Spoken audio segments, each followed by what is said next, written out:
हमारे पास जो क्वेश्चन दिया हुआ है इसमें दो सर्किल हैं, वो एक दूसरे को इंटरसेक्ट कर रहे हैं, यानी एक दूसरे को काट रहे हैं। तो अगर कोई दो सर्किल काट रहे हैं तो मान लीजिए इसका ये सेंटर हो गया C1 और इसका ये सेंटर हो गया C2, तो इनके बीच में कुछ डिस्टेंस हो गया।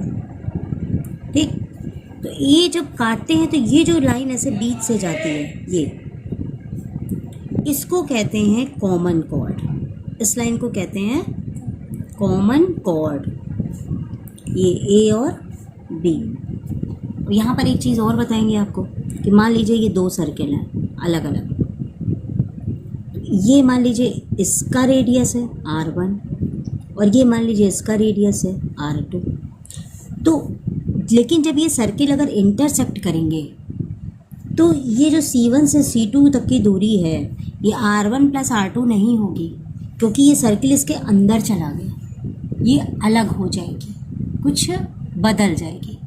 तीसरी बात ये समझ लीजिए बेटा कि अगर मान लीजिए ये कोई सर्किल है तो यहाँ से यहाँ तक इसका रेडियस है और यहाँ से यहाँ तक ये पूरा इसका डायमीटर है। ये पूरा इसका क्या है, डायमीटर, और इसका आधा क्या हो गया, रेडियस।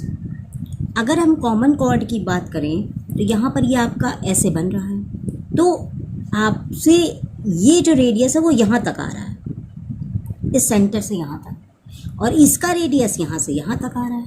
तो हम तो प्रॉब्लम में आ गए, कैसे निकालें। तो ये जो पॉइंट है अगर हम यहाँ से यहाँ तक खींचेंगे, मान लीजिए ये कोई दूसरा पॉइंट है, तो ये भी तो रेडियस ही तो होगा, क्योंकि सर्किल में ये अगर सेंटर होता है तो चारों तरफ रेडियस होते हैं और ये सारे इक्वल होते हैं। ठीक है, आप सर्किल बना के देख लीजिए। तो ये यहाँ पर रेडियस हो गया, ये C1 है, ये हमने रेडियस, यहाँ पे ये रेडियस नहीं लिखोगे, ये रेडियस हो गया R1। इसी तरीके से यहाँ पर इस C2 का रेडियस ये हो गया R2। ये आप पहले पैटर्न को समझिए। तो अगर अब हमें क्वेश्चन ऐसे है कि इस C1 और C2 के बीच का डिस्टेंस बताइए, तो हम किस तरीके से निकालेंगे। हाँ, तो अब हम क्वेश्चन देखेंगे। अब मान लीजिए बेटा इस तरह से आपको क्वेश्चन लगता है, जितना भी मैंने कुछ बताया उस कंसेप्ट को अब हम इस क्वेश्चन में अप्लाई करेंगे। क्वेश्चन देखिए, the length of common chord of two intersecting circles, मतलब दो सर्कल्स हैं वो एक दूसरे को इंटरसेक्ट कर रहे हैं और उसका जो कॉमन कॉर्ड का लेंथ है वो 30 सेंटीमीटर है। तो आपके ये दो सर्किल हो गए कि एक दूसरे को काट रहे हैं, इंटरसेक्ट कर रहे हैं, और ये मान लीजिए इनके सेंटर्स हो गए। तो ये कॉमन कॉर्ड जा रही है, ये A और B, ये सेंटर हो गया C1 और ये सेंटर हो गया C2। अब क्या है, if the diameter of the two circle is 50, diameter मतलब ये पूरी दूरी दी हुई है, यानी D1 50 और दूसरे सर्किल का डायमीटर दिया हुआ है 34 सेंटीमीटर, और कॉमन कॉर्ड की लंबाई हमें दी हुई है 30 सेंटीमीटर। तो हमें अगर ये पॉइंट O ले लेते हैं बीच का, तो यहाँ पर O नहीं, इस पॉइंट से ये पूरा C1 का जो रेडियस है, यही रेडियस हमारी AC की दूरी हो जाएगी, ये रेडियस 1। तो यहाँ अगर D1 50 है तो हम यहाँ से निकालेंगे AC यानी R1 की वैल्यू हो जाएगी 50/2 यानी 25, रेडियस आ गया। इसी तरीके से ये वाला रेडियस निकालेंगे हम, ये हमने लिखा R2 यानी AC2, ये AC1 और ये R2। तो 34 को हमने 2 से डिवाइड किया, ये हो गया 17 सेंटीमीटर। तो अब अगर आप बेटा यहाँ पे ध्यान दीजिए, अगर मैं इसको एलैबोरेट कर दूँ तो आपका इस तरीके से ट्रायंगल बन रहा है।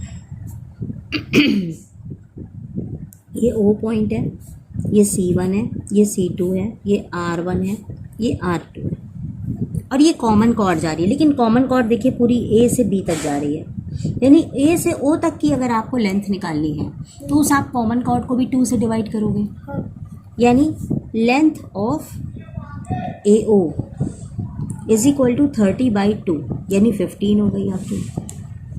ठीक, आपको कहा गया है कि ये जो दोनों सेंटर्स हैं इनके बीच का डिस्टेंस बताइए।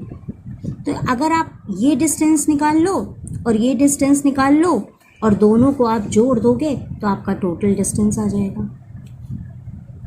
अब ये डिस्टेंस निकालने के लिए हम ये वाला ट्राइंगल लेंगे और ये डिस्टेंस निकालने के लिए हम ये वाला ट्राइंगल लेंगे। हाँ। तो इन ट्राइंगल, मान लीजिए ये हमने दे दिया ए, ये ओ, इन ट्राइंगल AOC1, ये देखिए हमने इसको छुपा दिया, तो ये राइट ट्राइंगल है, यहाँ हाँ। 90 डिग्री बन रहा है, तो 90 डिग्री के सामने ये हाइपोटेन्यूज है रेडियस में। हाँ। तो R1 square is equal to AO square plus OC1 square. हाँ, तो R1 स्क्वायर में आपका हो जाएगा 25 का स्क्वायर और AO स्क्वायर में आपका हो जाएगा 30 का आधा 15 का स्क्वायर, और OC स्क्वायर आपको निकालना है। हाँ। तो ये 25 का स्क्वायर हो गया 625 और इसका होता है 225, दोनों माइनस हो जाएंगे। OC1 स्क्वायर, 5 में से 5 गया 0, 2 में से 2 गया 0 और ये 400। OC1 स्क्वायर, तो OC की वैल्यू आपकी आ गई 20, तो ये डिस्टेंस आ गया 20।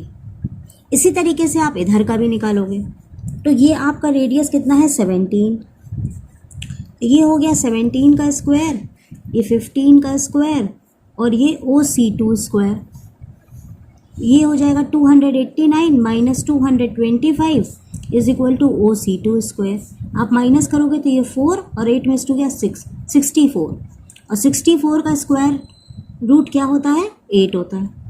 तो नेट डिस्टेंस आपका यहाँ पे 20 आया और ये 8 आया, तो distance between centre is 20 plus 8 यानी 28 सेंटीमीटर।